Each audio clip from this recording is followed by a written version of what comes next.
Tale Foundry.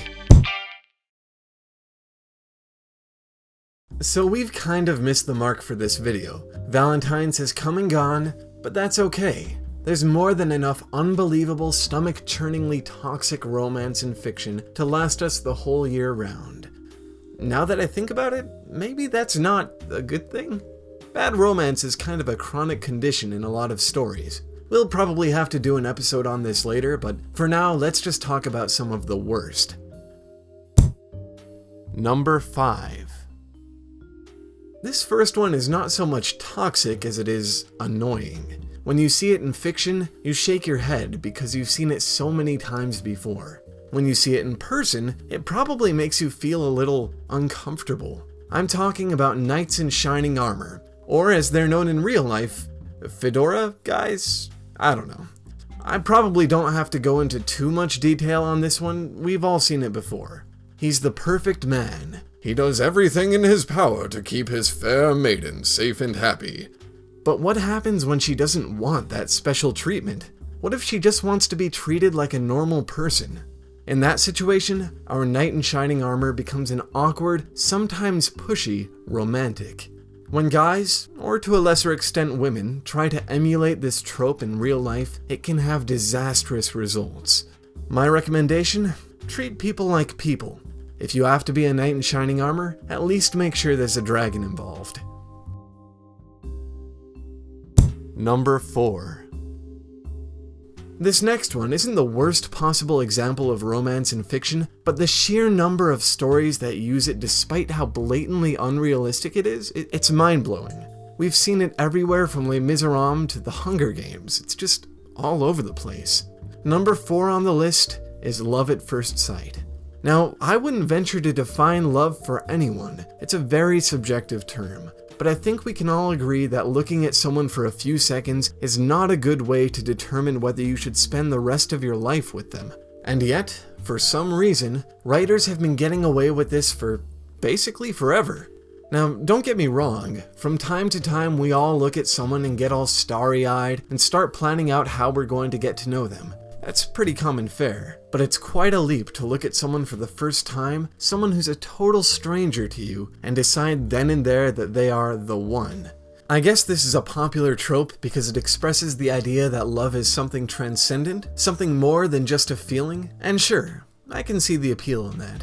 But you might want to have a few conversations with that person before you rush off to the chapel. Just a thought. Number 3. I'm not sure if you guys have noticed, but there's this strange trend, particularly in action stories, where a rough and tumble, world-wise character ends up saddled with some captive, usually a pretty lady. Over the course of the story, while she's dragged around, manhandled, and generally talked down to, the captive character manages, somehow, to see something in her captor, and falls in love. I'm all for diversity in storytelling, and I can see this as an interesting angle to approach romance from, but it's really weird how popular it is, because it's basically Stockholm Syndrome. I really hope no one observes this trend and genuinely feels like neglect and abuse, with deceptive glimmers of kindness, are a good way to win someone over. That's dangerous stuff. Number 2. Let me ask you something. When is it okay to stalk someone? Most of you will probably say never, and rightly so. But for some reason, there are a bunch of stories out there that would have you believe that the answer is actually when you're in love. These are stories that portray acts of romantic desperation, things like stalking or obsession or harassment, as gallant, as if, secretly, this is the sort of treatment people really want. But there's nothing wrong with creepy, obsessive characters in stories. In fact, that's a really interesting archetype. The trouble comes from the other characters, when they accept this behavior as good, or worse, when they embrace it as desirable.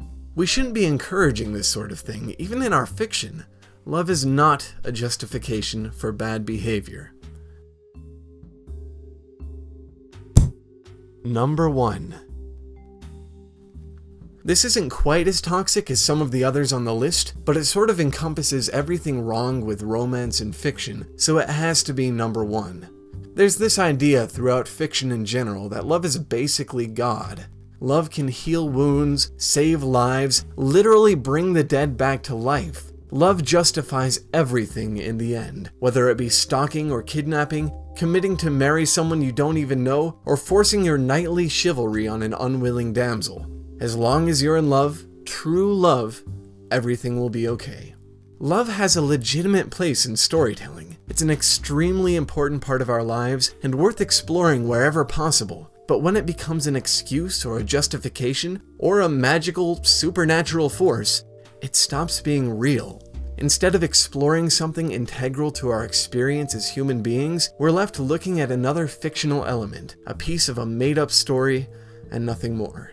And that can be fun, but for something so poignant, it's also cheap. So, some lovely thoughts for Valentine's Day. I hope your love story isn't half as bad as those.